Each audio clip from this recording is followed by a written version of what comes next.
시집온 첫날부터 지금껏 며느리에게만은 유독 자상하던 시아버지였답니다.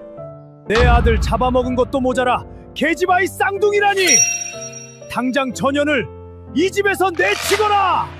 한겨울 차디찬 마당 한가운데 며느리의 품엔 3-7일도 안 된 쌍둥이 딸들이 안겨 있었고, 손에 쥐어진 것은 손때 묻어 반질반질한 낡은 비단 견본첩 하나뿐이었지요. 대체 시아버지는 왜 그토록 아끼던 며느리를 내쫓았으며, 대체 이 낡은 견본첩 속에 무엇이 숨겨져 있기에 훗날 의주 고을을 뒤집어 놓았을까요? 오늘 이야기의 배경인 평안북도 의주만상은 실제 역사 기록에도 뚜렷이 남아 있습니다. 이중환의 탱리지는 의주를 청나라 국경 무역의 중심지로 기록하며 이곳 상인들이 비단과 무명, 갖가지 보물을 거래해 백만금을 모았다고 전하고 있지요. 정조 11년에 반포된 비포 절목 역시 의주 상인들의 비단 무역 규모가 국가가 나서 법으로 통제해야 할 만큼 거대했음을 보여줍니다. 오늘 들려드릴 의주 포목상 가문에 얽힌 파란만장한 이야기 시작합니다. 아니 이게 대체 무슨 일이래? 그러게요. 아직 몸조리도 못한 아씨랑 애기씨들까지 말이에요. 동짓달 매서운 바람이 압록강을 타고 넘어와 의주 고을을 사정없이 핥히고 지나가던 새벽이었습니다. 아직 동도 트지 않아 사방이 먹비친 그 시각, 최행수댁 안채 마당에는 밤새 내린 서리가 하얗게 얼어붙어 있었으니 그 위로 버선발 하나가 휘청이며 딛고 서 있었지요. 다름 아닌 며느리 한소양이었습니다. 산후조리도 채 끝나지 않은 몸으로 강보에 꽁꽁 싸맨 갓난아기 둘을 품에 부둥켜 안은 채로 말이었어요. 매서운 바람이 옷고름 사이로 파고들 때마다 소양은 저도 모르게 아이들을 더 깊이 끌어안았으니 그 작은 몸뚱이들의 온기만이 이 새벽 유일하게 남은 온기였던 것입니다. 이 댁으로 말하자면 대대로 청나라와 비단을 거래해온 의주 만상 중에서도 손꼽히는 거상의 집안이었던 것입니다. 시아버지 최필재는 저울 눈금 하나 속인 적 없다 하여 온 의주 바닥에 정직한 상인으로 이름이 자자한 어른이었지요. 흰 수염을 짧게 다듬은 그 얼굴, 다부진 체구에서 풍기는 근엄함 속에도 늘 사람을 향한 온기가 배어 있어서 저작거리 상인들조차 최행수 앞에서는 절로 고개를 숙였던 것이었습니다. 며느리 소양이 이 집으로 시집온 첫날부터 지금껏 이 어른은 며느리에게만은 유독 자상하기 이를 데 없었던 것이지요. 그런데 이 새벽 그 자상하던 시아버지의 목소리가 마당을 쩌렁쩌렁 울리며 서리빨처럼 떨어졌습니다. 내 아들 잡아먹은 것도 모자라 계집아이 쌍둥이라니. 당장 전현을 이 집에서 내치거라. 소양은 그 순간 제 귀를 의심하지 않을 수 없었어요. 마당에 늘어선 종들도 하나같이 숨을 죽인 채 눈치만 살필 뿐 감히 나서서 말리는 이가 없었습니다. 최필재의 두 눈은 핏발이 선 채로 며느리를 노려보고 있었으니 그 눈빛 어디에도 지난 10년 넘게 며느리를 아껴온 흔적은 남아있지 않았던 것이지요. 대체 무엇이 이 자상하던 어른을 20날 사이 이토록 다른 사람으로 만들어 놓았을까요? 그 답을 알기 위해서는 잠시 시간을 거슬러 올라가야 할 것입니다. 소양은 본디 평안북도 정주에서도 손꼽히는 자수 명가의 딸이었습니다. 바늘 한 땀만 보아도 그 집안의 솜씨를 가려낼 만큼 눈썰미가 남달랐던 그녀였지요. 어려서부터 어머니를 따라 물레와 자수틀 앞에 앉아 자란 소양은 또래 아이들이 나무를 캐러 나갈 때에도 방 안에서 실색을 고르는 일에 몰두했을 만큼 유난한 손끝을 지녔던 것입니다. 이 혼사가 성사된 데에는 실은 사연이 하나 있었으니 최필재가 해마다 천국에 진상할 비단을 고르는 일에 유독 까다로웠던 까닭이었어요. 청상인들 사이에서도 최행수가 받아준 비단이라야 왕실도 마다하지 않는다는 말이 돌 정도였으니 이는 곧 좋은 견본을 알아보는 눈이 있어야 가능한 일이었던 것입니다. 마침 최필재와 오랜 거래를 이어온 정주의 포목 중개인 하나가 소양이 손수 놓은 모란 자수를 보고는 무릎을 치며 그 솜씨를 침이 마르도록 칭찬하지 않았겠어요. 이 소식을 전해 들은 최필재는 반신반의하면서도 사람을 보내 며느리감을 직접 살피게 하였습니다. 그날 찾아온 신복은 소양에게 낡은 비단 조각 세 피를 내밀며 산지와 품질을 가려보라 시험하였는데 소양이 한치의 망설임도 없이 정확히 짚어내자 그 신복이 놀라 입을 다물지 못했다 하지요. 이 소식이 곧장 의주로 전해지니 최필제는 그제야 무릎을 치며 이 혼사를 서둘러 성사시켰던 것이었습니다. 가마에 오르던 날 소양의 어머니는 딸의 손을 붙잡고 낯선 곳이라도 내 손끝만 믿고 당당히 살거라 눈물로 당부하였고 소양 또한 정든 고향을 등지는 서러움에 가마 안에서 몰래 눈물을 훔쳤던 것이었습니다. 그러나 그 서러움도 잠시 시댁에 당도한 첫날 최필제가 손수 며느리의 언손을 감싸주며 먼 길 오느라 고생하였다. 이제 이 집이 내 집이니라 다독여 주었지요. 더욱이 며느리가 가져온 비단 견본을 몇 번이고 살펴보며 과연 듣던 대로 안목이 남다르구나 감탄을 아끼지 않았으니 그날 이후로 상단의 크고 작은 비단 감별에 소양의 의견을 물어오는 일이 잦아졌던 것이지요. 며느리와 시아버지 사이의 정은 그렇게 하루하루 두터워져 갔던 것이었어요. 남편 최경식 또한 순박하고 다정한 사람이었습니다. 셈이 밝아 장차 아버지의 상단을 물려받을 제목이라 온 집안의 기대를 한 몸에 받았으되 정작 본인은 그런 티 한 번 내는 법 없이 아내가 술을 놓을 때면 곁에 앉아 시를 골라주던 그런 낭군이었어요. 혼인한 지 2해가 흐르는 동안 부부의 정은 날로 깊어만 갔으니 밤이면 화롯불 앞에 마주 앉아 그날 있었던 상단의 이야기를 나누는 것이 두 사람에게는 더없이 소중한 시간이었던 것입니다. 그러던 어느 봄날 소양이 태기를 느껴 조심스레 남편에게 알렸을 때 경식은 버선발로 뛰어나가 온 집안에 그 소식을 알렸을 만큼 기쁨을 감추지 못했습니다.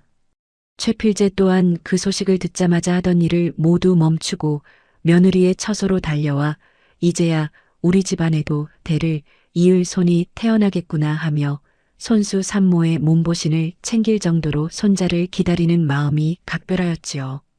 밤마다 뱃속 아이의 태동을 살피러 오던 경식의 발걸음, 손자볼 날만 손꼽아 기다리던 최필제의 들뜬 표정이야말로 그의 이 집안에서 가장 흔한 풍경이었던 것이니 형제도 없이 외아들 하나로 이 상단을 물려받았던 최필제였던 만큼 그 손 하나에 가문이 명맥 전부를 걸고 있었던 셈이었던 것이었습니다. 이 기대가 훗날 얼마나 무겁게 되돌아오는지는 그때만 해도 아무도 알지 못했던 것이었지요. 그러던 차에 상단에 큰 근심거리가 하나 생겼습니다. 근래 들어 경쟁 포목상인 안가상단이 값을 크게 낮추어 손님을 끌어모으는 통에 최행수댁 상단도 어쩔 수 없이 새로이 창고를 늘려 짓고 물량을 확보하는 데 적잖은 돈을 끌어다 써야 했던 것이었어요. 마침 지난해 청상인 왕가에게 넘긴 대량의 비단값이 해를 넘기도록 들어오지 않고 있었으니 이 대금을 제때 받지 못하면 창고를 늘려 짓느라 빌린 돈까지 함께 갚지 못할 판이었던 것입니다. 몇 차례 일꾼을 보내 재촉해 보았으나 왕가는 이런저런 핑계로 차일피일 미루기만 하였고 결국 최필제는 돈 문제만큼은 남에게 맡길 수 없다며 경식에게 직접 책문까지 다녀올 것을 부탁하였지요. 아내의 산딸이 한 달도 채 남지 않은 때였으니 경식인들 어찌 마음이 편했겠습니까? 그러나 상단의 명운이 걸린 일을 남에게 미룰 수도 없는 노릇이었던 것이지요. 떠나기 전날 밤 경식은 소양의 부른 배를 가만히 어루만지며 나지기 말하였습니다. 아이 낳기 전에 반드시 돌아오마. 부디 몸 조심하고 있으시게. 소양은 그 손길이 유난히 따스했던 것을 훗날까지도 잊지 못했어요. 밤새 뒤척이다 새벽녘이야 겨우 잠이 든 소양은 남편이 방문을 나서는 기척조차 듣지 못했던 것이었습니다. 이른 새벽 경식은 하인 둘만을 대동한 채 책문을 향해 떠났고 최필제는 대문 밖까지 나와 아들의 뒷모습이 산모롱이 너머로 완전히 사라질 때까지 자리를 뜨지 못했던 것이지요. 그런데 보름이 지나도록 아무런 기별이 없었으니 온 집안의 걱정이 날로 커져만 갔습니다. 최필제는 하루에도 몇 번씩 대문 밖을 내다보며 혹여 아들의 행렬이 보이지 않을까 살폈고 소양 또한 부른 배를 쓸어안은 채 밤마다 남편이 무사히 돌아오는 꿈을 꾸었던 것이었어요. 그러던 어느 저녁 대문을 두드리는 소리가 다급하게 울리지 않았겠어요. 함께 떠났던 하인 하나가 온몸이 피투성이가 된 채 홀로 절뚝이며 돌아온 것이었습니다. 그 몰골이 어찌나 처참하였던지 마당에 있던 종들조차 처음엔 그가 누구인지 알아보지 못할 정도였다 하지요.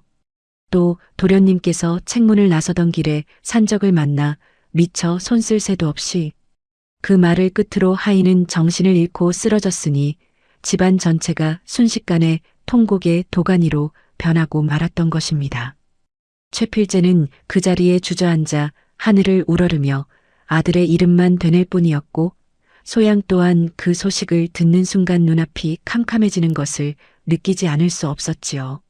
뱃속의 아이들이 요동치는 것도 느끼지 못할 만큼 그 순간 소양의 정신은 온통 새하얗게 비어버렸던 것이었습니다.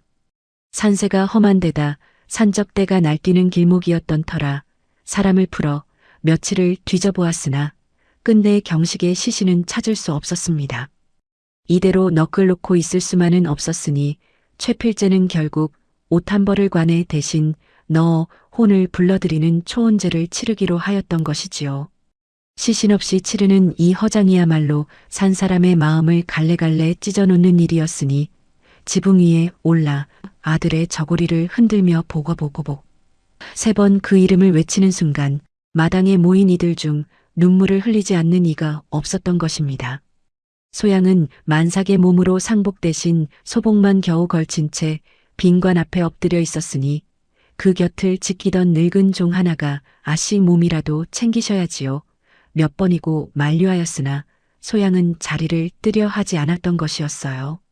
초혼제 사흘째 되던 날 조문객들의 곡소리가 마당에 낭자하게 울려 퍼지던 그 한복판에서 소양은 갑자기 아랫배를 움켜쥐며 그 자리에 주저앉고 말았습니다. 고글하던 이들이 일제히 놀라 돌아보았으니 산파가 다급히 불려오고 소양은 반쯤 실려 가다시피 안채로 옮겨졌던 것이지요. 남편의 혼을 부르는 곡소리가 채 그치기도 전에 이번에는 산실에서 산모의 신음이 담을 넘어 울려 퍼지기 시작하였으니 한 집안의 죽음과 탄생이 이렇듯 한나란시에 뒤엉킨 경우가 또 있었을까요? 곡소리와 상고의 신음이 뒤섞이던 그 하루 낮과 밤을 꼬박 넘기고서야 소양은 산파의 손을 빌려 힘겹게 아이를 낳았으니 태어난 것은 다름 아닌 딸 쌍둥이였던 것이었어요. 본디 같으면 손이 귀한 집안의 경사가 겹친 셈이었으련만 마당의 초온단은 아직 거치지도 않은 채였고 방 안에는 웃음소리 대신 무거운 정적만이 감돌았습니다. 산파조차 감히 축하의 말 한마디 건네지 못한 채 조용히 물러났으니 그 침묵이 무엇을 의미하는지 소양은 온몸으로 느낄 수 있었던 것이지요. 한창 아들의 초혼제를 치르던 차에 태어난 것이 계집아이 둘이었으니 마당에 모였던 늙은 유모들 사이에서는 벌써부터 수군거림이 일었던 것이지요. 아들을 데려가고 계집만 둘을 안겨주다니 이 무슨 불길한 조화란 말인가. 그 수군거림은 3, 7일이 지나도록 잦아들 줄을 몰랐고 최필재는 그 며칠 사이 밤마다 잠 못 이루며 사랑채를 서성이는 일이 잦아졌습니다. 낮이면 너클 놓은 사람처럼 앉아있다가도 밤이 깊으면 등불도 없이 홀로 마당을 거니는 모습을 종들이 여러 차례 목격하였으니 대체 그 어른의 속에서 무슨 생각이 오갔는지는 아무도 짐작할 수 없었던 것이지요. 형제 하나 없이 홀로 가문을 지켜야 했던 그의 평생이 이 순간 며느리를 향한 원망으로 뒤틀려 가고 있었던 것인지도 모를 일이었습니다.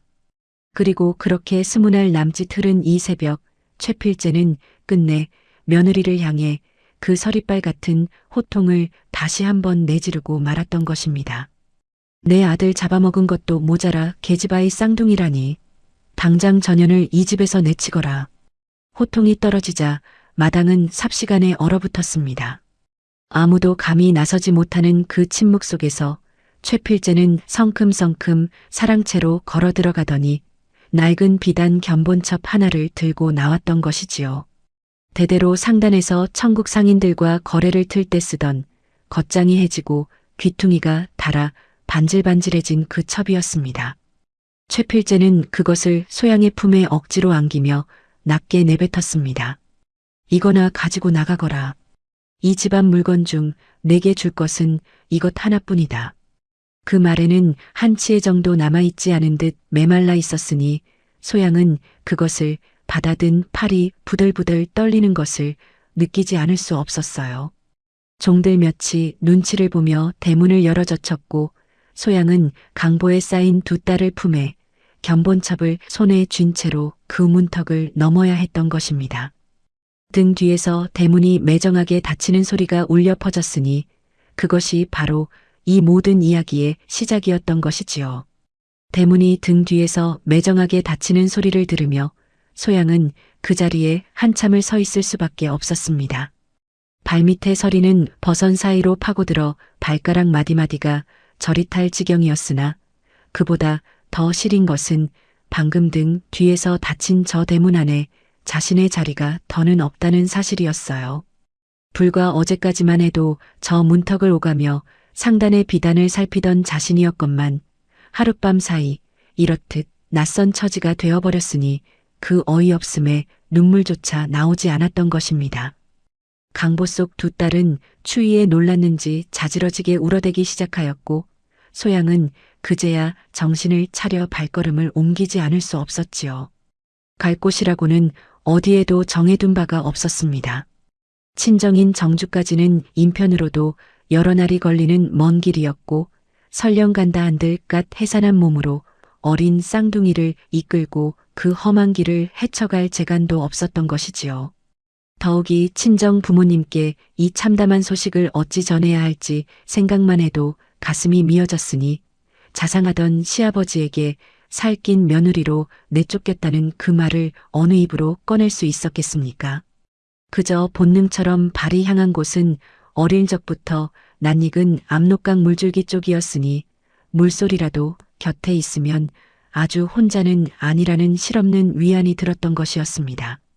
한겨울 새벽바람은 살을 애듯 매서웠으니 아이 하나만 안았어도 힘겨울 몸으로 둘을 함께 품은 소양의 팔은 이미 감각을 잃어가고 있었어요. 몇 걸음마다 그 자리에 주저앉고 싶은 마음이 굴뚝 같았으나 품 안의 온기가 식으면 아이들이 위험해진다는 생각에 이를 악물고 걸음을 재촉했던 것입니다. 강변길로 접어들자 발밑이 자갈밭으로 바뀌어 걷기가 한층 더 힘들어졌으니 몇 번이나 발을 헛디뎌 넘어질 뻔하였으나 그때마다 품 안의 아이들을 지키려 몸을 뒤틀어 제 등부터 땅에 부딪히기를 반복하였던 것이지요.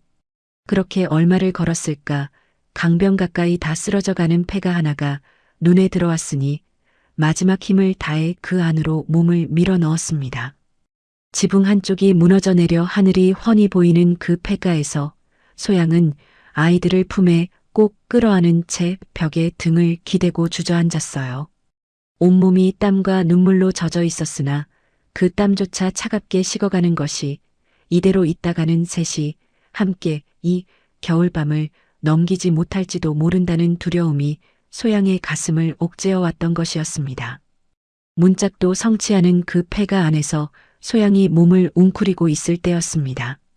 밖에서 인기척이 들리더니 낯익은 목소리가 조심스레 새어들었어요. 아씨, 저희옵니다. 다리옵니다. 소양이 놀라 고개를 드니 과연 다리가 낡은 무명 보퉁이 하나를 품에 안고 서 있었던 것이었지요. 어둠 속에서도 그 구분 등의 실루엣만으로 단번에 알아볼 수 있었으니 소양은 반가움과 놀라움이 뒤섞인 목소리로 그 이름을 불렀습니다. 다리로 말할 것 같으면 최필재 집안에서 태어나 지금껏 종살이를 해온 여종이었으니 소양이 이 댁에 시집 오던 첫날부터 곁에서 살림을 도와온 사이였던 것입니다. 시집 온 지 얼마 안 되어 낯선 살림살이에 서투르던 소양이 장 담그는 법을 몰라 쩔쩔맬 때에도 다리가 곁에서 손끝 하나하나 짚어가며 가르쳐준 것이 벌써 10년도 더 된 일이었어요.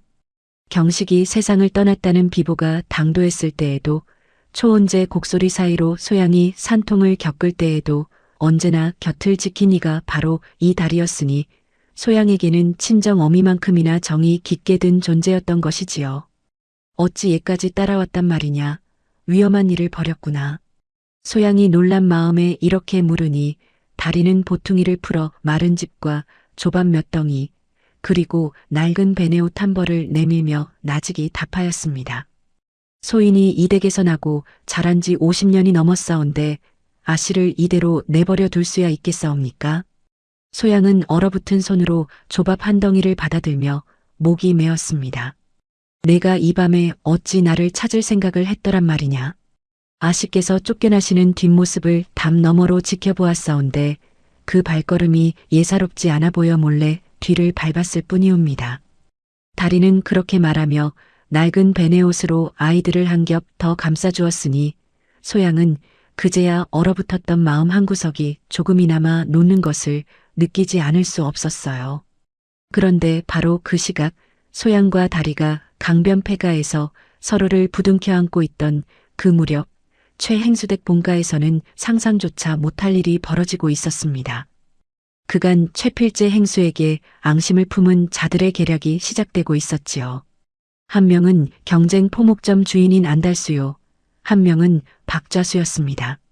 한밤중 대문을 부술 듯 두드리는 소리와 함께 관아의 관차들이 횃불을 앞세우고 들이닥쳤던 것이었습니다. 이제 막 며느리를 내쫓고 사랑채에 홀로 앉아있던 최필재는 그 소란에 문을 열어보았습니다. 앞장선 포교가 문서 한 장을 펼쳐들며 목청을 높였습니다. 최필재는 청국과 밀무역을 도모한 죄목으로 오늘부로 옥에 가두라는 명이 내렸다. 창고를 모두 봉하고 집안을 샅샅이 뒤지거라.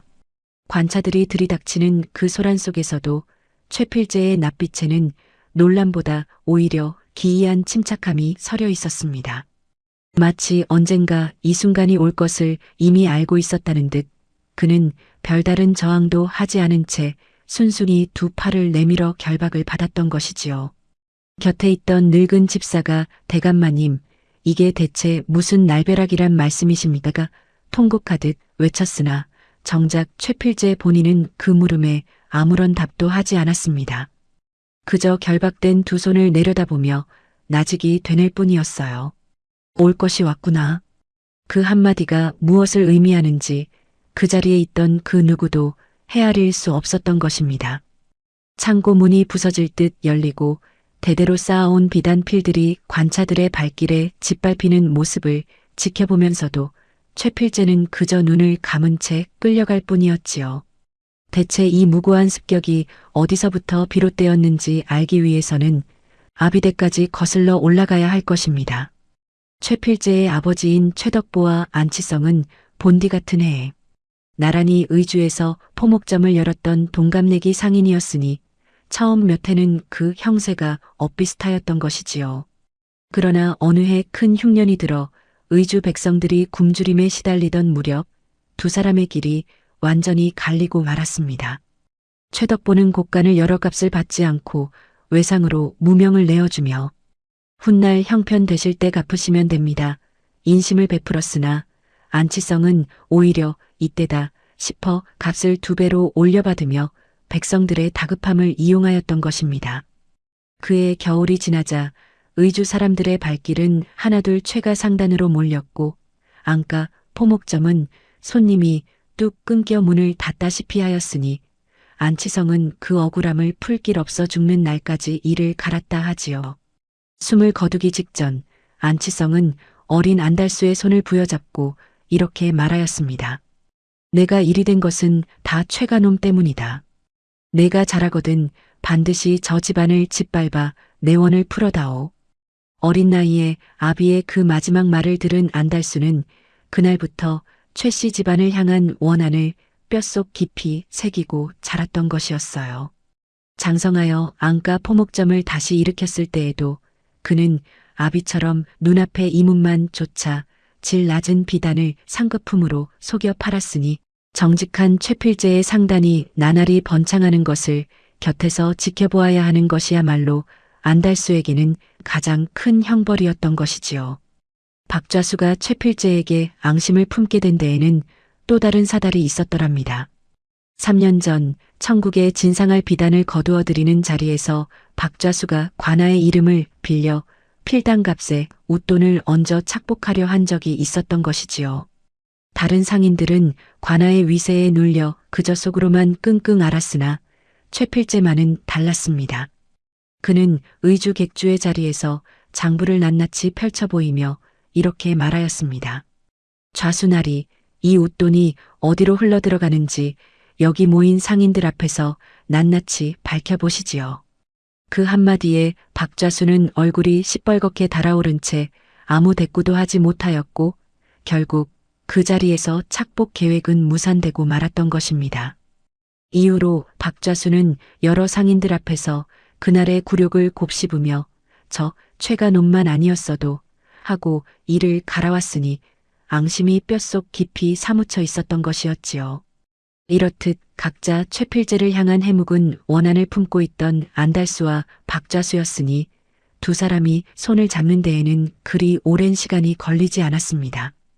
며칠 전 안달수가 은밀히 박좌수의 사랑방을 찾아가 청상인의 거짓 문서 하나를 내밀며 이렇게 속삭였던 것입니다. 좌수나리 최가놈의 창고에 이 문서만 슬쩍 끼워 넣으면 밀무역의 증자가 완벽하게 갖추어지는 것 아니겠사옵니까?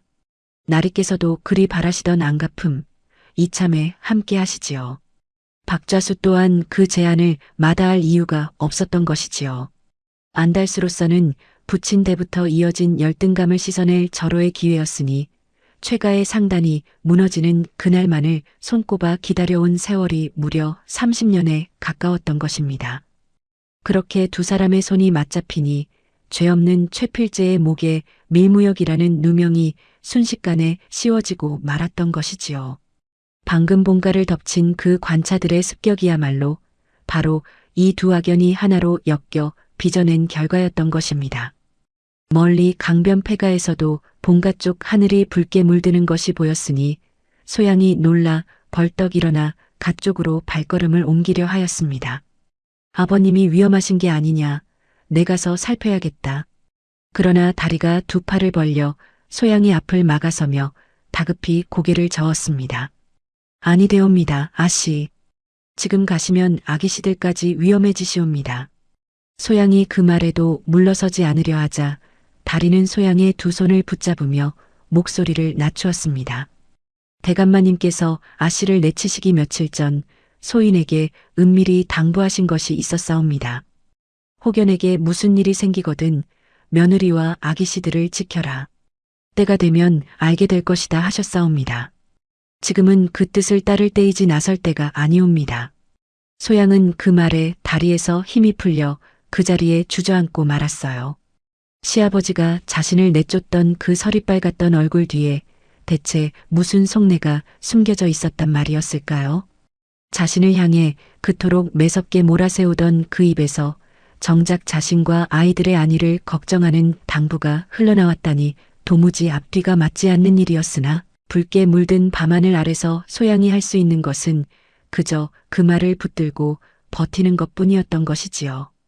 밤이 깊도록 두 사람은 폐가 문틈으로 붉은 하늘을 지켜보았으니 이따금 멀리서 관차들의 고함과 말발굽 소리가 바람을 타고 흘러들 때마다 소양은 강보족 아이들을 더욱 힘주어 끌어안았습니다. 그렇게 뜬 눈으로 밤을 지새우는 사이 동력 하늘이 서서히 밝아오기 시작하였으니 이 참혹한 밤이 지나면 또 어떤 아침이 기다리고 있을는지 그 누구도 짐작할 수 없었던 것입니다. 동력 하늘이 불구스름하게 밝아오자 다리는 소양을 폐가에 남겨둔 채 홀로 저작거리로 나섰습니다. 지난밤 붉게 물들었던 하늘의 정체를 알아야만 했으니 굽은 등을 이끌고 발걸음을 재촉하는 그 심정이 오죽했겠습니까? 밤새 뜬 눈으로 지새운 늙은 몸이 천근만근이었으나 소양과 아기씨들의 안위가 달린 일이었으니 다리를 절뚝이면서도 걸음을 멈출 수는 없었던 것입니다. 저작거리에 당도하니 이미 소문이 파다하게 퍼져 있었습니다. 좌판을 벌인 상인들도 물동이를 이고 지나가던 안악들도 삼삼오오 모여 최행수댁 이야기로 수군거리고 있었으니 다리는 그 소리들 사이를 걸으며 가슴이 철렁 내려앉는 것을 느끼지 않을 수 없었어요. 밀무역 죄목으로 하루아침에 풍비박산이 났다지 뭔가. 그 정직하다던 최행수가 그런 짓을 했을 리가 있나? 필시 곡절이 있을 걸세. 이런 말들이 오가는 사이 다리는 옛적부터 안면을 트고 지내던 관아 아전 하나를 붙들었습니다. 그 아전은 다리가 이 댁에서 오래 종살이한 사람임을 알아보고는 처음엔 입을 다물고 주변을 살폈으나 다리가 몇 번이고 손을 붙잡으며 애원하자 마지못해 목소리를 낮추어 이렇게 전하였습니다. 모진 문초를 견디시다 어젯밤 늦게 옥중에서 숨을 거두셨다 하오. 시신은 관아에서 임시로 수습해 두었다 하니 연고자가 있으면 찾아가라는 말도 있었소. 그 한마디에 다리는 다리에 힘이 풀려 그 자리에 주저앉을 뻔하였습니다. 눈앞이 아득해지는 것을 느끼며 한참을 그 자리에 멈춰 서 있었으니 지나가던 사람들이 흘끔거리는 것도 알아차리지 못할 지경이었어요. 그러나 폐가에서 기다리고 있을 소양과 강보 속 두 아기 씨를 떠올리자 정신이 번쩍 들었으니 다리는 눈물을 삼키며 억지로 몸을 일으켰던 것입니다. 돌아가는 발걸음이 갈 때보다 몇 배는 무거웠으니 이 참혹한 소식을 어찌 전해야 할지 가슴이 무너져 내렸던 것이지요. 다리가 폐가에 돌아왔을 때 소양은 강보 속 두 딸을 품에 안은 채 뜬 눈으로 그 자리를 지키고 있었습니다. 다리의 얼굴을 본 순간 소양은 차마 묻지 않아도 이미 알아차렸으니 그 표정 하나만으로도 세상이 무너지는 듯한 예감이 밀려왔던 것입니다. 아버님께서 어찌 되셨느냐? 목소리가 떨려 나오는 것을 스스로도 어쩌지 못하며 소양이 물었습니다. 다리는 몇 번이고 입을 열려다 말고 결국 눈물부터 쏟아내며 옥사의 소식을 전하였습니다. 모진 문초를 견디시다 어젯밤 늦게 그리 되셨다 하옵니다. 그 말이 채 끝나기도 전에 소양은 그 자리에 무너지듯 주저앉아 오열하였습니다.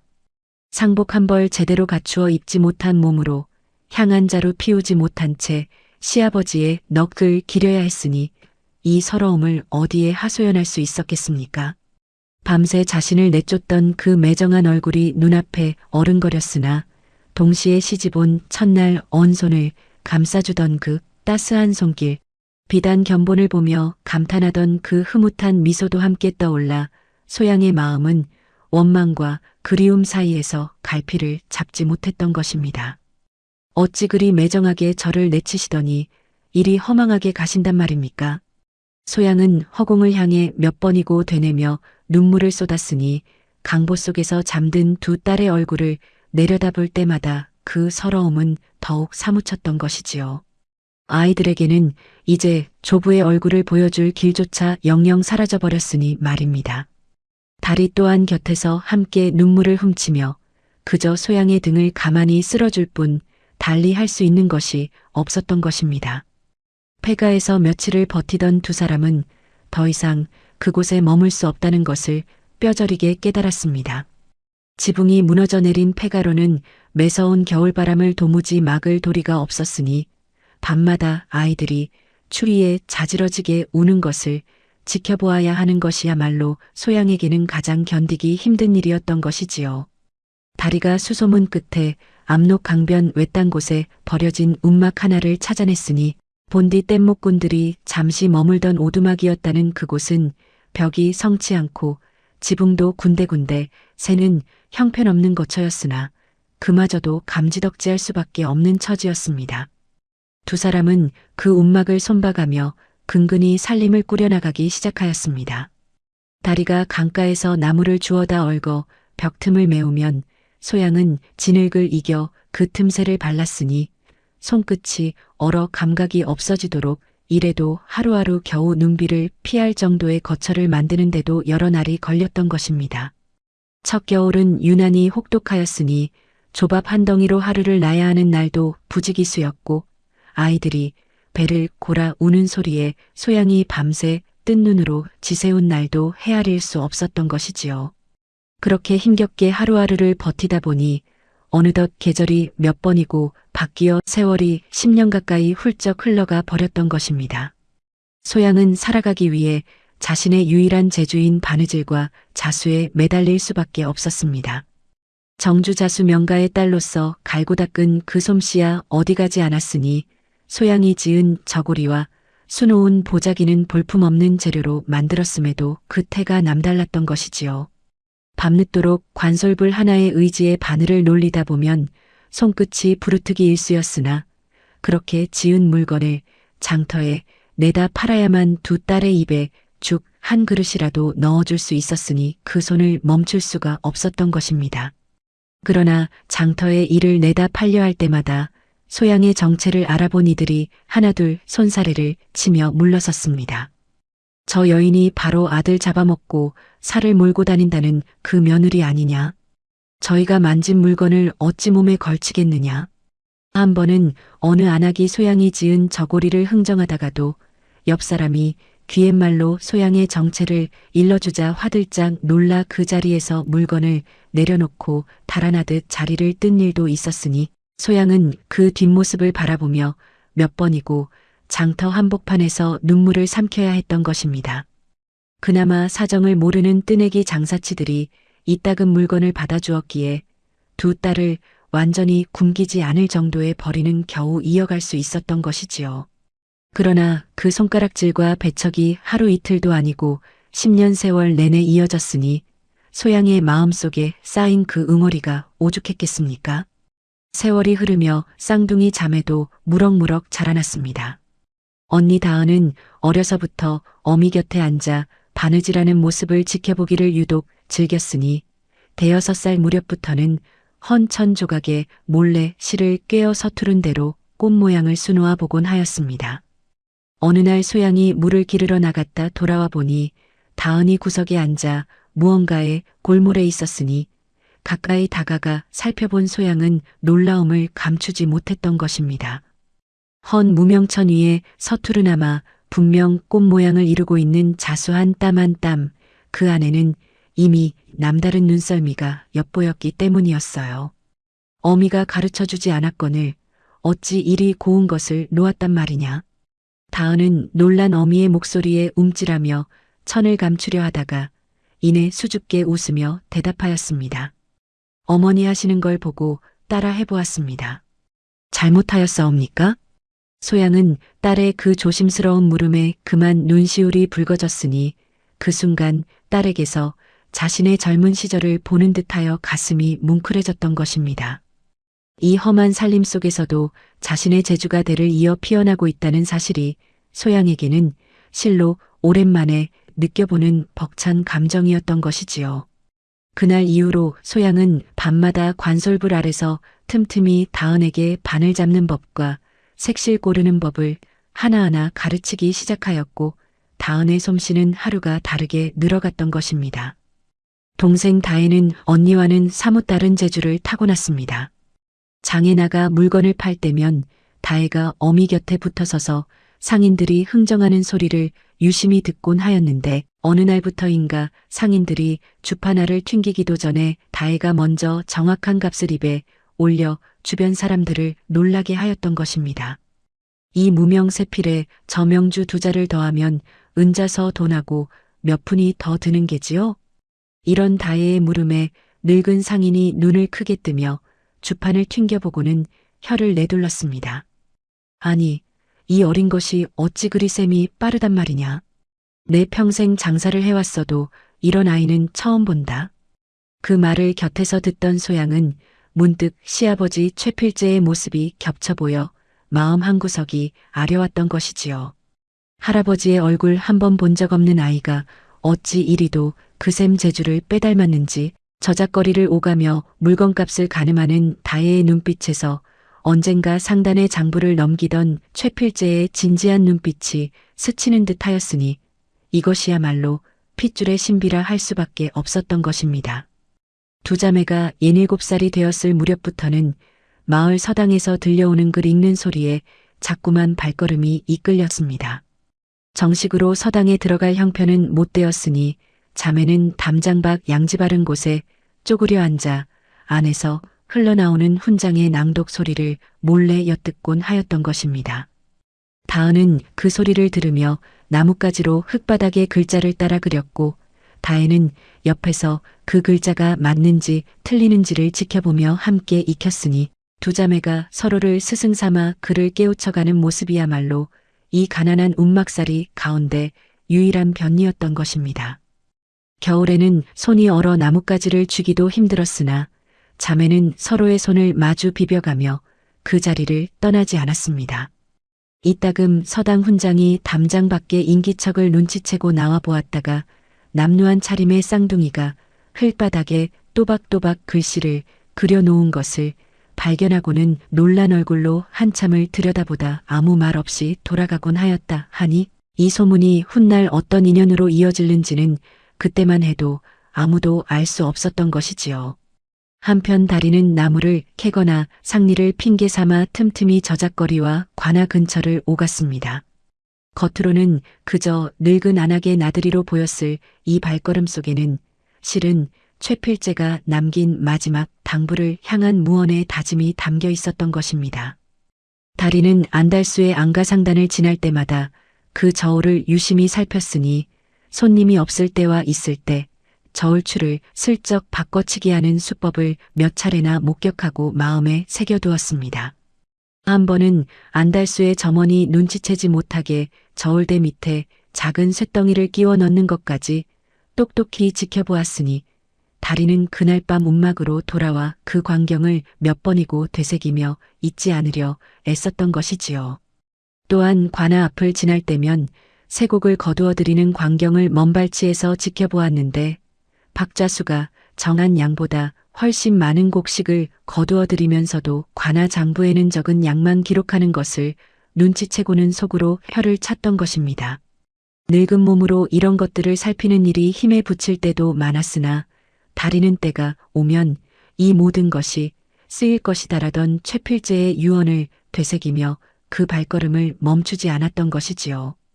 움막 한쪽 구석에는 소양이 쫓겨나던 그날 쥐고 나온 낡은 비단 견본첩이 놓여 있었습니다. 겉장은 해지고 속은 텅 비어 있어 아무런 쓸모도 없어 보이는 그 물건을 소양은 이상하게도 손에서 놓지 못했습니다. 살림이 공궁하여 땔감 하나가 아쉬운 날에도 그 견본첩만은 불쏘시개로 쓸 생각조차 하지 못했으니 이는 시아버지가 마지막으로 건네준 유일한 물건이라는 미련 때문이었던 것이지요. 다리 또한 이 견본첩을 볼 때마다 유독 신중한 낯빛을 지었습니다. 한 번은 살림이 유난히 궁핍했던 어느 겨울밤 소양이 무심코 이 낡은 것을 이제 그만 태워버릴까 하는데 말을 꺼낸 적이 있었는데 다리가 화들짝 놀라며 그 손을 붙잡았습니다. 아니되옵니다, 아씨. 그것만은 절대 버리지 마시옵소서. 어찌 그리 정색을 하느냐, 무슨 연유라도 있단 말이냐. 소양이 의아하여 물었으나 다리는 그저 고개를 젓기만 할 뿐 끝내 그 이유를 밝히지 않았습니다. 소양은 그런 다리의 태도가 못내 궁금하였으나 오랜 세월 자신을 지켜준 이의 말을 허투루 넘길 수 없었으니 그날 이후로도 그 견본첩을 소중히 간직하며 10년이라는 세월을 그렇게 흘려보냈던 것입니다. 다은과 다혜가 10살이 되던 해 여름 유난히 긴 장마가 압록강 유역을 뒤덮었습니다.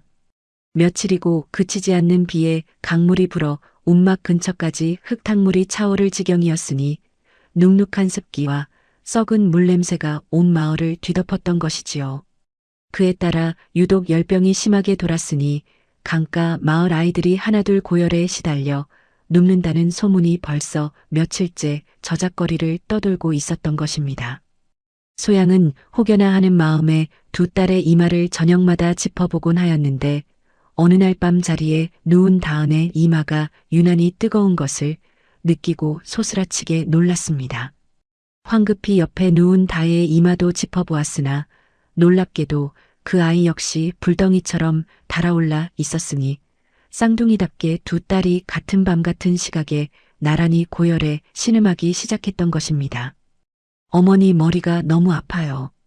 다은이 힘없이 중얼거리는 소리에 소양의 가슴이 철렁 내려앉았으니 이불도 변변치 않은 움막에서 두 아이가 나란히 알아누워 열에 들뜬 채 몸을 뒤척이는 모습을 지켜보는 그 심정이 오죽했겠습니까? 달이 또한 밤새 물수건을 갈아대며 아이들의 이마를 식혀주었으나 새벽이 가까워질수록 아이들의 신음소리는 더욱 잦아들지 않고 오히려 거세어졌던 것이지요. 아씨, 이러다 큰일 나겠사옵니다. 어서 약이라도 구해와야지요. 다리의 그 말에 소양은 뜬 눈으로 지새운 몸을 일으켜 어둠 속으로 뛰쳐나갈 수밖에 없었습니다. 날이 밝자마자 소양은 약값을 마련하기 위해 안달수의 안가상단부터 찾아갔습니다. 평소라면 자존심이 상해서라도 발걸음하지 않았을 곳이었으나 두 딸의 목숨이 걸린 일 앞에서는 그런 것을 따질 겨를이 없었던 것이지요. 소양은 그동안 모아둔 자수품 몇 점을 품에 안고 안가상단 문턱을 넘으며 조심스레 입을 열었습니다. 이 자수품들을 받아주시고 대신 약값이 될 만큼만 은자를 빌려주실 수 있겠습니까? 그러나 안달수는 소양의 얼굴을 알아보자마자 인상부터 찌푸렸습니다. 살낀 여인네와는 거래를 하지 않네.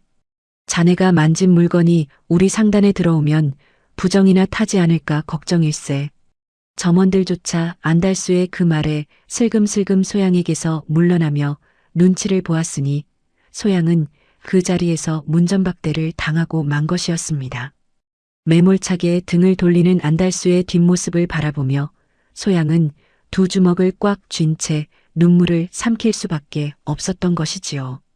아이들이 알아놓은 이 절박한 순간에도 인정한 조각 베풀지 않는 그 매정함이 소양의 가슴에 또 하나의 응어리로 얹혔던 것입니다. 갈 곳을 잃은 소양은 결국 발걸음을 관아 쪽으로 돌릴 수밖에 없었습니다. 박좌수를 찾아간다는 것이 내키지 않는 일이었으나 아이들의 목숨보다 우선할 것은 아무것도 없었으니 소양은 체면도 자존심도 다 내려놓고 그 문턱을 넘었던 것입니다. 박좌수는 소양의 딱한 사정을 듣더니 짐짓 인자한 낯빛을 지으며 선심 쓰듯 말하였습니다. 그 딱한 사정을 내 모른 척할 수야 있겠는가. 내 특별히 돈을 빌려줄 터이니 다만 이자는 곱절로 쳐야 할 것이야. 곱절 이자라는 말에 소양의 낯빛이 어두워졌으나 지금 당장 아이들을 살릴 약을 구하는 것이 급선무였으니 달리 방도가 없었던 것입니다. 그리하겠습니다. 부디 은자를 좀 빌려주시지요. 소양이 고개를 숙이며 청하자 박좌수는 흡족한 미소를 지으며 은자 몇 냥을 내어주었으니 그 미소 뒤에 숨겨진 계산속은 이때만 해도 소양이 미처 헤아리지 못했던 것이지요. 소양은 그 은자로 급히 약재상을 찾아가 해열에 좋다는 탕약 재료를 구해왔습니다. 움막으로 돌아와 밤을 새워 약을 다리는 손길이 급하고 또 급하였으니 약탕관 앞에 앉아 불씨를 지키는 소양의 눈에는 어느새 눈물이 그렁그렁 맺혀 있었던 것입니다. 다리 또한 곁에서 물수건을 갈아주며 밤새 아이들의 곁을 지켰으니 두 사람 모두 뜬 눈으로 하루 밤낮을 꼬박 세운 셈이었습니다. 다행히 첫 탕약을 넘긴 뒤로 다은의 열이 조금씩 내리기 시작하였고 이어 다혜의 이마도 서서히 식어가는 것이 느껴졌으니 사흘째 되던 새벽 두 아이가 나란히 눈을 뜨고 어머니하고 힘없이 부르는 소리에 소양은 그만 그 자리에 주저앉아 울음을 터뜨리고 말았던 것입니다. 살았구나. 우리 아이들이 살았어. 다리 또한 두 손을 모으고 눈물을 훔치며 하늘에 감사를 올렸으니 그 순간만큼은 이 고된 움막살이 속에서도 더 없는 안도가 찾아왔던 것이지요. 그러나 그 안도도 잠시 시간이 흐를수록 박좌수에게 진 빚이 곱절 이자로 눈덩이처럼 불어났습니다. 처음에는 은자 몇 냥에 지나지 않던 빚이 몇 달이 지나자 도저히 갚을 길이 없을 만큼 커져버렸던 것이지요. 소양이 삭바느질로 아무리 벌어도 그 이자를 따라잡을 수가 없었으니 매달 관아에서 사람을 보내어 빚 독촉을 하는 일이 잦아졌던 것입니다. 그러던 어느 날 박좌수의 수하가 움막까지 찾아와 이렇게 으름장을 놓았습니다. 이보게, 이 빚을 언제까지 갚을 셈인가. 좌수나리께서 말씀하시길 빚을 갚지 못하면 저 두 딸을 관노로 넘기라 하셨네. 그 말에 소양은 온몸에 피가 얼어붙는 듯한 충격을 받았습니다. 두 딸을 종으로 넘기겠다는 그 말이 대체 어찌 사람의 입에서 나올 수 있단 말이었을까요? 소양은 그 수아의 옷자락을 붙잡고 매달렸으나 수아는 매정하게 뿌리치고 돌아갈 뿐이었으니 그날 밤 소양은 잠든 두 딸의 얼굴을 바라보며 뜬 눈으로 밤을 지새울 수밖에 없었던 것입니다. 공교롭게도 이 무렵부터 다리의 건강이 눈에 띄게 나빠지기 시작하였습니다. 그도 그럴 것이 지난 10년 세월 동안 다리는 소양과 두 아기 씨를 위해 하루도 편히 쉬지 못하고 몸을 혹사해 왔던 것이지요. 젊은 시절부터 종살이로 단련된 몸이라 하나 세월의 무게 앞에서는 그 몸도 결국 버텨내지 못했던 것입니다. 기침이 잦아지고 기력이 눈에 띄게 쇠하더니 어느 날부터는 자리에서 몸을 일으키는 것조차 힘겨워하였습니다. 소양은 아이들의 빚 걱정과 다리의 병 걱정이 겹쳐 잠 못 이루는 밤이 늘어갔으니 이 험한 세월이 대체 언제 끝날 것인지 하늘을 원망하지 않을 수 없었던 것이지요. 다리야, 조금만 더 버텨다오. 내가 없으면 나는 어찌해야 한단 말이냐. 소양이 곁에서 다리의 손을 붙잡고 애원하듯 말하였으나 다리는 그저 희미하게 웃을 뿐 대답이 힘겨워 보였던 것입니다. 그렇게 며칠이 지난 어느 새벽 다리의 병세가 갑자기 위중해졌습니다. 숨소리가 거칠어지고 정신이 오락가락하는 것을 지켜보며 소양은 다리의 손을 붙잡은 채 눈물만 흘릴 뿐이었습니다.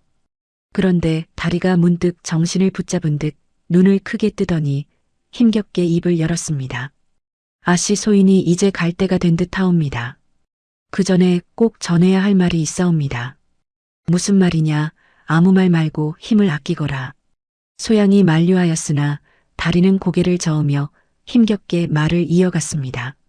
소인이 지난 10년간 저작거리와 관할을 오가며 안달수와 박좌수의 못된 짓들을 눈여겨봐 두었사옵니다. 안달수의 저울른 속임수와 박좌수가 세곡을 과하게 거두고 장부를 속이던 정황을 소인의 기억 속에 낱낱이 담아두었사옵니다. 언젠가 이것이 쓰일 날이 올 것이라는 대감마님의 당부가 있었기 때문이었사옵니다. 소양은 그제야 지난 세월 다리가 저작거리를 오가며 무언가를 살피던 그 모습들이 떠올라 가슴이 먹먹해졌습니다. 다리는 마지막 힘을 짜내어 소양의 손을 더욱 힘주어 붙잡으며 말을 이었습니다. 그리고 아씨, 저 견본첩을 이제는 열어보실 때가 되었사옵니다. 대감마님께서 소인에게 이르시길 겉장을 뜯고 이중으로 재본된 속을 보라 하셨사옵니다. 그 안에 모든 것이 담겨 있을 것이옵니다. 그 말을 마지막으로 다리의 손에서 힘이 스르르 빠져나갔습니다. 소양은 다리의 이름을 부르며 오열하였으니 50여 년을 이 지방과 함께하며 마지막까지 충심을 다한 그 늙은 여종의 죽음 앞에서 소양의 슬픔은 이루 말할 수 없어 컸던 것입니다.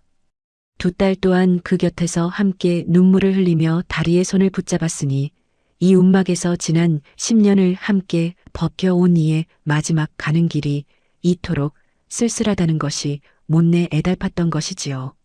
다리를 강변 양지 바른 곳에 묻고 돌아온 그날 밤 소양은 오랫동안 손에서 놓지 못했던 그 낡은 견본첩을 다시 한번 바라보았습니다. 겉장이 해지고 귀퉁이가 닳아 반질반질해진 그 첩을 무릎 위에 올려놓은 채 소양은 한참을 망설이지 않을 수 없었어요. 이 안에 대체 무엇이 담겨 있기에 시아버지와 다리 모두 그토록 신신당부하였던 것일까요? 두 딸이 잠든 것을 확인한 뒤 소양은 떨리는 손으로 견본첩의 겉장 귀퉁이를 조심스레 매만지기 시작하였습니다. 10년 세월 그저 낡은 물건으로만 여겨왔던 이 견본첩이 이제 곧 자신과 두 딸의 운명을 뒤바꿀 열쇠가 되리라는 것을 그 순간 소양은 어렴풋이 예감하지 않을 수 없었던 것입니다. 두 딸이 곤히 잠든 것을 몇 번이고 확인한 뒤 소양은 관솔불 하나를 가까이 끌어당기고 낡은 견본첩을 무릎 위에 올려놓았습니다. 10년 세월 그저 손때 묻은 유품으로만 여겨왔던 이 물건을 오늘 밤에서야 비로소 다른 눈으로 바라보게 되었으니 그 마음이 어찌 떨리지 않았겠습니까? 겉장 귀퉁이는 하도 만지작거려 반질반질하게 달아 있었고 속장은 텅 비어 아무것도 담겨 있지 않은 듯 보였으나 다리의 마지막 말이 귓가에 쟁쟁하게 울렸던 것입니다. 겉장을 뜯고 이중으로 재본된 속을 보시라 하셨사옵니다. 소양은 떨리는 손으로 겉장 안쪽 가장자리를 조심스레 더듬어 보았습니다. 손끝에 닿는 감촉이 예사롭지 않았으니 겉으로 보기에는 그저 한 장의 두꺼운 종이인 듯 하였으나 자세히 만져보니 그 안에 또 다른 층이 숨겨져 있다는 것을 알 수 있었던 것이지요. 소양은 숨을 죽인 채 바느질로 다져진 손끝의 감각을 총동원하여 겉장 가장자리의 이음매를 하나하나 짚어 나갔습니다. 그 옛날 자수를 놓을 때 실한 오래 매듭까지 놓치지 않던 그 눈썰미가 이 순간 이렇게 쓰이게 될 줄은 소양 자신도 미처 알지 못했던 것입니다. 한참을 그렇게 매만지던 끝에 마침내 겉장 한쪽 모서리가 손끝에서 스르르 떨어져 나갔습니다. 그 순간 소양의 심장이 세차게 뛰기 시작하였으니 이 안에 대체 무엇이 숨겨져 있기에 시아버지와 달이 모두 가토록 신신당부하였던 것일까요? 겉장을 마저 뜯어내자 그 안에서 켜켜이 접혀있던 종이 뭉치들이 하나둘 모습을 드러냈습니다. 소양은 떨리는 손으로 그것들을 하나씩 꺼내어 관솔불 아래 펼쳐보기 시작하였지요. 맨 처음 나온 것은 집문서였습니다. 낯익은 인장이 찍힌 그 문서를 보는 순간 소양은 숨이 턱 막히는 것을 느끼지 않을 수 없었어요. 이어서 나온 것은 땅문서 몇 장이었으니 의주 인근은 물론 압록강 상류 쪽 너른 토지까지 최필제의 이름으로 등록된 문서들이었던 것입니다. 소양은 그 문서들을 넘겨보며 눈을 의심하지 않을 수 없었으니 이만한 재산이 어찌 지금껏 세상에 알려지지 않고 이 낡은 견본첩 속에 숨겨져 있었단 말이었을까요? 세 번째로 나온 것은 낡은 종이에 손수 그린 지도 한 장이었습니다. 압록 강변의 지형이 세세히 그려져 있고 한쪽 귀퉁이에 붉은 점 하나가 표시되어 있었으니 그 곁에 작은 글씨로 이곳을 파보아라라는 짧은 문구가 적혀 있었던 것이지요. 소양은 이것이 필시 숨겨둔 재물의 위치를 나타낸 것이라 짐작하였으나 우선은 마지막으로 남은 종이 한 장 곱게 접힌 편지부터 펼쳐보지 않을 수 없었습니다. 소양은 떨리는 손으로 그 편지를 펼쳤습니다. 낯익은 필체, 시아버지 최필제의 손글씨가 분명하였으니 그 글자 하나하나에서 지난 세월의 무게가 느껴지는 듯 하였던 것입니다. 소양은 관솔불을 조금 더 가까이 당기고 목이 매는 것을 억누르며 그 사연을 한 줄 한 줄 읽어내려가기 시작하였습니다. 소양아, 이 편지를 내가 읽고 있다면 나는 이미 이 세상 사람이 아니겠구나. 첫 줄부터 소양의 눈에서는 눈물이 왈칵 쏟아져 나왔습니다. 그러나 울음을 삼키며 다음 줄로 눈길을 옮기지 않을 수 없었으니 그 편지에는 지금껏 소양이 상상조차 하지 못했던 진실이 담겨 있었던 것입니다. 몇 달 전 안달수와 박좌수가 은밀히 만나 우리 상단에 밀무역 누명을 씌우려 한다는 정황을 우연히 전해 들었느니라. 저들이 노리는 것은 상단의 재산만이 아니었으니 밀무역이라는 대제로 몰아 우리 집안을 연자로 여거 며느리와 손녀들까지 관노로 삼으려는 심산이었던 것이다. 소양은 그 대목에서 손이 떨려 편지를 놓칠 뻔하였습니다. 자신과 두 딸까지 노린 음모였다니 그 참혹함에 등골이 서늘해졌던 것이지요. 편지는 계속 이어졌습니다. 내 이 일을 알고 몇 날 며칠을 고민하였느니라. 관아에 이 사실을 알려도 이미 박좌수가 관아를 손에 쥐고 있으니 소용없는 일이요. 그렇다고 가만히 앉아 당할 수도 없는 노릇이었다. 그리하여 내가 궁리한 것이 바로 너를 먼저 이 집에서 내치는 것이었다. 소양은 그 대목을 읽으며 비로소 모든 것이 이해되기 시작하였습니다. 시아버지가 그토록 매정하게 자신을 내쫓았던 그 밤, 그 서리빨 같던 호통 뒤에 이런 계책이 숨어 있었을 줄이야 누가 짐작이나 할 수 있었겠습니까? 연자라 함은 한 집안의 호적에 메인 자들을 엮는 것이니 내가 이미 이 집에서 쫓겨난 며느리라면 관의 명부에서도 우리 집안과 연을 끄는 것으로 남을 것이었다. 살낀 며느리라는 오명을 씌워서라도 너와 아이들만은 저들의 손에서 벗어나게 하고 싶었느니라. 소양은 그 순간 목 놓아 울고 싶은 것을 억지로 참았습니다. 두 딸이 깰까 두려워 소리를 낮추었으나 그 흐느낌은 좀처럼 그치지 않았던 것이지요. 편지의 끝자락에는 이런 구절이 적혀 있었습니다.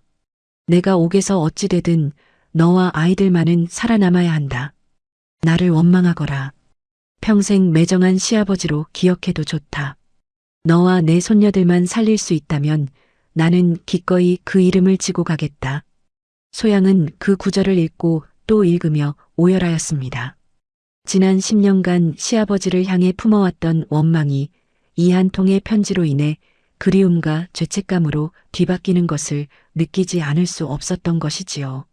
자신을 내쫓던 그 매정한 눈빛 뒤에 실은 며느리와 손녀들을 살리고자 하는 애끓는 마음이 숨어 있었다니 그 사실을 이제야 알게 된 것이 못내 원통하였습니다. 아버님, 어찌 그런 마음을 저 혼자 짊어지고 가셨단 말입니까?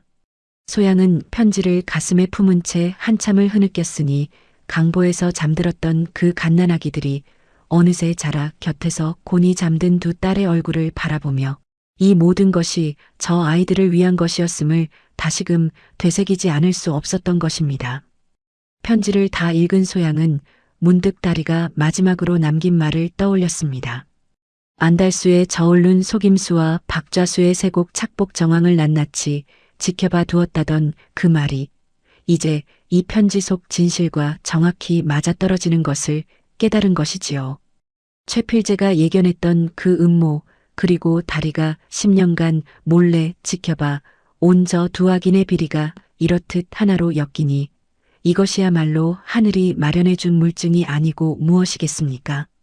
소양은 땅 문서와 지도 그리고 편지를 다시 한번 가지런히 정리하며 마음을 다잡았습니다. 지난 10년 살낀 며느리라는 손가락질을 견디며 하루하루를 버텨온 세월이 결코 헛되지 않았다는 것을 이 순간 뼈저리게 느낄 수 있었던 것입니다.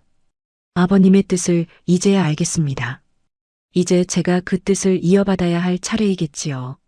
소양은 눈물을 닦아내며 그렇게 다짐하였습니다. 창밖으로는 어느새 동이 트기 시작하였으니 그 여명이야말로 지난 10년의 어둠을 걷어내고 새로운 시작을 알리는 빛이었던 것입니다. 날이 완전히 밝자 소양은 지도를 품에 넣고 잠든 두 딸을 조심스레 깨웠습니다. 어리둥절해하는 다은과 다혜에게 소양은 차분한 목소리로 입을 열었습니다. 얘들아, 이제부터 우리는 예전의 우리가 아니란다. 오늘부터 할아버님께서 남기신 뜻을 따라 우리 손으로 이 억울함을 풀어야 할 것이다. 다은과 다혜는 어미의 그 결연한 표정에서 무언가 심상치 않은 기운을 느꼈으니 두 자매 또한 말없이 고개를 끄덕이며 어미의 손을 꼭 붙잡았던 것입니다. 소양은 지도에 표시된 그 자리를 향해 발걸음을 옮기기 시작하였으니 이는 곧 10년의 낙인을 벗어던지고 새로운 운명을 향해 내딛는 첫걸음이었던 것이지요. 동이 튼 직후 소양은 두 딸의 손을 이끌고 지도에 표시된 그 자리를 향해 발걸음을 재촉하였습니다. 밤새 편지를 읽으며 흘린 눈물이 채 마르지도 않은 얼굴이었으나 더는 지체할 겨를이 없었으니 소양의 발걸음에는 지난 10년 어디서도 본 적 없는 결연함이 서려 있었던 것이지요.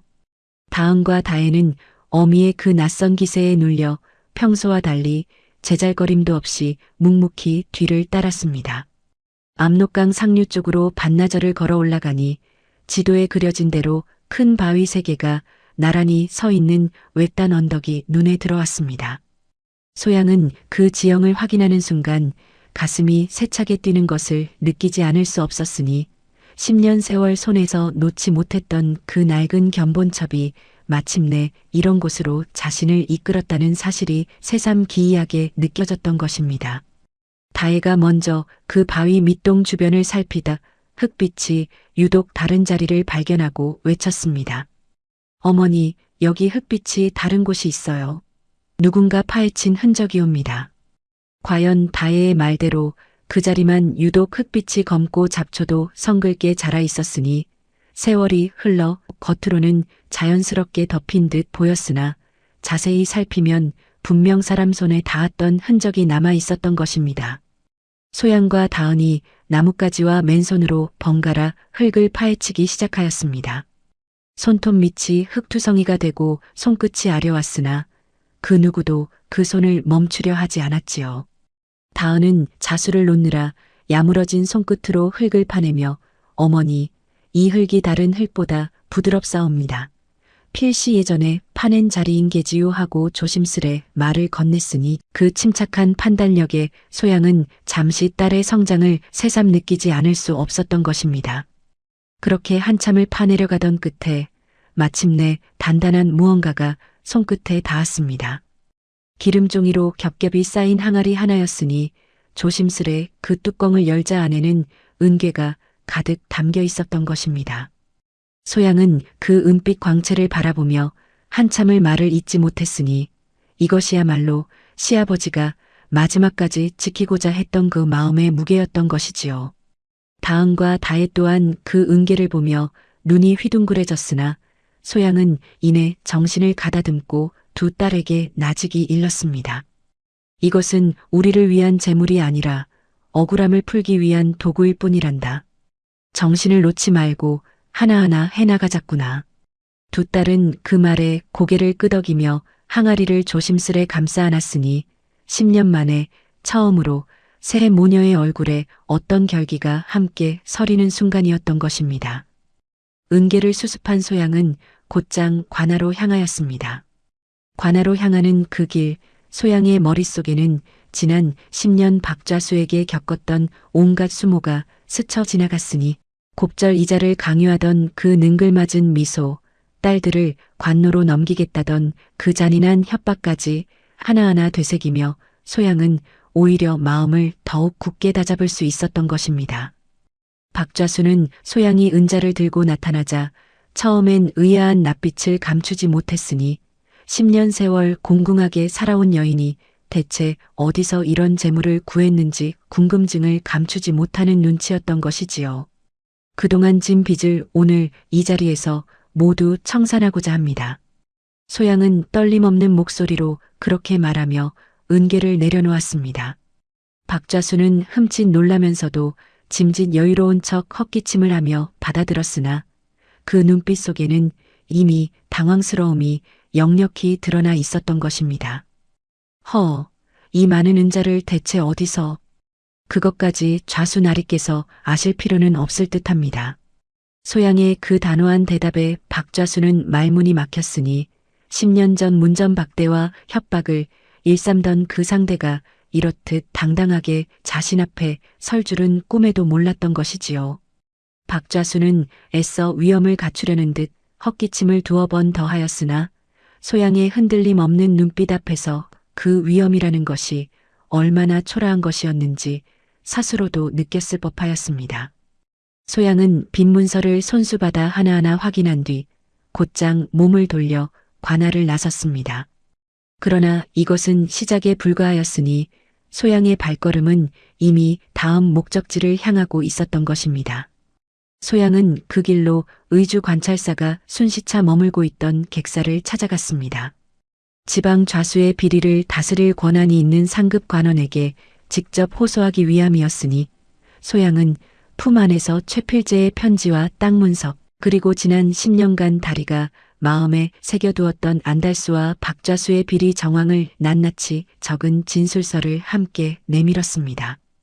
관아 문턱을 넘던 그 순간 소양의 손끝은 가늘게 떨리고 있었으나 목소리만큼은 흔들리지 않았던 것입니다. 소인은 최필제 행수의 며느리 한소양이라 하옵니다. 시아버지께서 억울한 누명을 쓰고 옥사하신 진상과 안달수와 박좌수 두 사람이 결탁하여 버린 악행을 낱낱이 고하고자 이 자리에 섰사옵니다.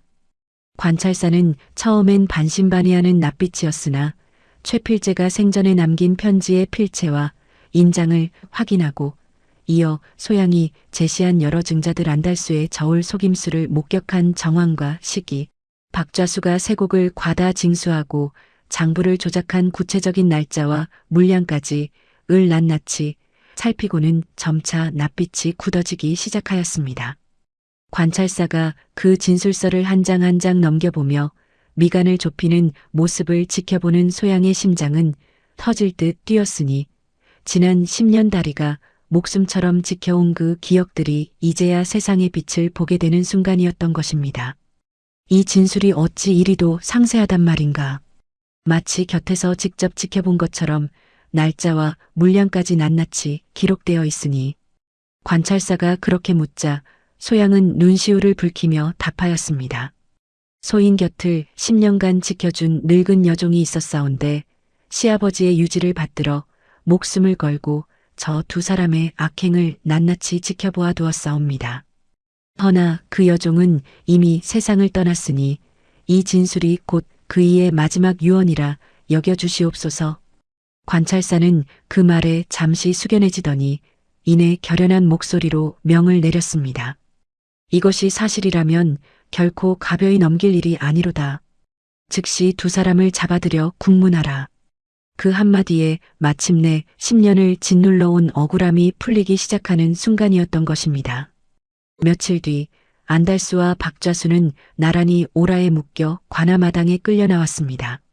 안달수는 저울눈을 속여온 세월 동안 착복한 재물의 규모가 낱낱이 밝혀지며 전 재산을 몰수당하고 형벌을 받게 되었으니 그 화려하던 비단 도포도 이제는 초라한 죄인의 옷으로 바뀌어 있었던 것이지요. 부친 안치성의 유언을 평생 짊어지고 살아온 그 세월이 결국은 이런 파멸로 끝을 맺고 말았으니 대를 이어온 그 원한이 결국 자신을 태워 없앤 셈이었던 것입니다. 박좌수 또한 세곡 착복과 밀무역 누명 조작의 죄가 모두 밝혀져 관직을 박탈당하고 유배형에 처해졌습니다. 두 사람이 결박된 채 관아마당을 끌려나가는 그 모습을 지켜보며 소양은 망감이 교차하지 않을 수 없었습니다. 지난 10년 살낀 며느리라는 손가락질을 견디며 그 매정한 얼굴들을 마주해야 했던 세월이 주마등처럼 스쳐 지나갔으니 이제야 하늘이 그 죄를 벌하는구나 하는 안도와 함께 시아버지와 다리의 넋이 이 광경을 지켜보고 있을 것이라는 생각에 눈시울이 붉어졌던 것입니다. 다은과 다혜 또한 그 곁에서 어미의 손을 꼭 붙잡은 채 지난 세월의 서러움이 이렇게 풀리는 것을 함께 지켜보았던 것이지요. 되찾은 땅 문서와 남은 재물로 소양은 압록강이 훤히 내려다 보이는 자리에 새 집을 마련하였습니다. 10년 세월 눅눅한 움막에서 벗어나 처음으로 번듯한 지붕 아래 몸을 누이던 그날 밤 소양은 좀처럼 잠을 이루지 못했으니 그 감회가 오죽했겠습니까? 창호지를 바른 문틈으로 스며드는 달빛조차 낯설게 느껴질 지경이었으니 10년 만에 처음으로 비 새지 않는 지붕 아래서 두 딸의 고른 숨소리를 듣는 그 순간이야말로 소양에게는 더없이 벅찬 밤이었던 것입니다. 새집 마당 한켠에는 작은 사당을 세워 최필재와 다리의 위패를 나란히 모셨습니다.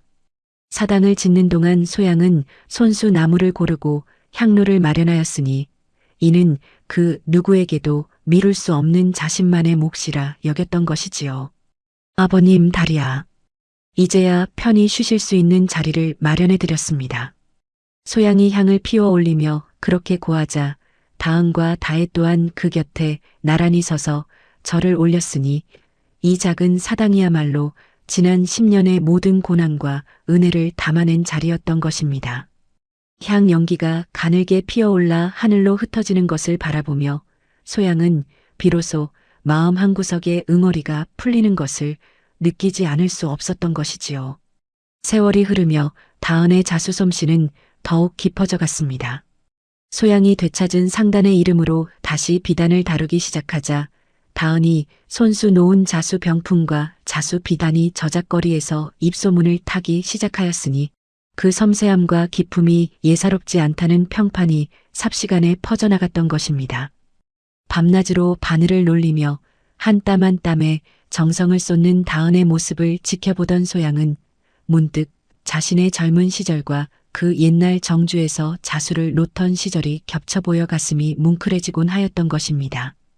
마침내 이 소문이 한양의 상의원 관원의 귀에까지 들어가니 다은의 자수 비단이 왕실 진상품으로 채택되는 영광을 누리게 되었습니다. 진상품이 완성되어 한양으로 떠나던 그날, 다은은 그 비단을 어루만지며 나지기 말하였습니다. 할아버님께서 이 모습을 보셨더라면 얼마나 기뻐하셨을까요? 소양은 그 곁에서 조용히 고개를 끄덕이며 딸의 손끝에서 피어난 이 영광이야말로 시아버지가 그토록 지키고자 했던 것의 결실이라 여기지 않을 수 없었던 것입니다. 한편 다혜는 그 명민한 셈으로 상단의 장부와 거래를 하나하나 도맡아 정리해 나갔습니다. 10년 세월 저작거리에서 어깨너머로 익힌 그 감각이 실전에서 빛을 발하였으니 흩어졌던 거래처들을 하나씩 다시 찾아가 신뢰를 회복하고 정직한 저울질이라는 최필제의 가풍을 그대로 이어받아 상단의 명성을 되살려 나갔던 것입니다. 처음 거래를 틀어갔던 옛거래처 상인 하나는 다혜의 얼굴을 보고는 눈시울을 붉히며 이렇게 말하기도 하였습니다. 최행수 어른 살아계실 적 그 정직한 셈법을 다시 보는 듯하니 어찌 마음이 뭉클하지 않겠는가. 이런 말들이 하나둘 쌓이며 옛거래처 상인들도 과연 최행수댁 핏줄답다 하며 하나둘 다시 발걸음을 돌리기 시작하였으니 상단은 눈에 띄게 활기를 되찾아갔습니다. 두 딸의 재능이 하나로 어우러지며 상단은 예전의 명성을 넘어 더욱 크게 번창하기 시작하였습니다. 다은이 놓은 자수 비단의 명성이 한양과 개성까지 퍼져나가고 다혜가 다져놓은 신용과 거래망이 그 명성을 실질적인 부로 이어주었으니 몇 해 지나지 않아 상단은 의주를 넘어 개성과 한양까지 지점을 두는 대상단으로 성장하였던 것입니다. 소양은 그 상단의 안주인으로서 두 딸을 뒤에서 든든히 받쳐주었으니 저작거리에서 손가락질 받던 그 살낀 며느리가 이제는 온 고을이 우러러보는 대상단의 안주인이 되었다는 사실에 세월의 무상함과 함께 그 인과응보의 이치를 새삼 되새기지 않을 수 없었던 것이지요. 한때 자신을 외면했던 저작거리 사람들이 이제는 고개 숙여 인사를 건네는 모습을 마주할 때마다 소양은 굳이 그 지난 날을 탓하기보다는 그저 담잠히 받아들일 뿐이었으니 이는 그 10년의 세월이 소양의 마음에도 깊은 성숙을 남긴 까닭이었던 것입니다. 세월이 흘러 백발이 성성해진 소양은 이따금 새 집 마당에 앉아 압록강을 하염없이 바라보곤 하였습니다. 두 딸이 어엿하게 자라 각자의 재능으로 가문을 다시 일으켜 세운 모습을 지켜보는 것이야말로 지난 10년의 모든 고난을 보상받는 듯한 기쁨이었던 것이지요. 강바람이 흰 머리카락 몇 올을 스쳐 지날 때마다 소양은 그 옛날 강보에 쌍둥이를 안고 정처 없이 걷던 그 밤을 떠올리곤 하였으니 그 참혹했던 밤이 있었기에 오늘의 의평온이 더욱 값지게 느껴졌던 것입니다. 아버님 다리야.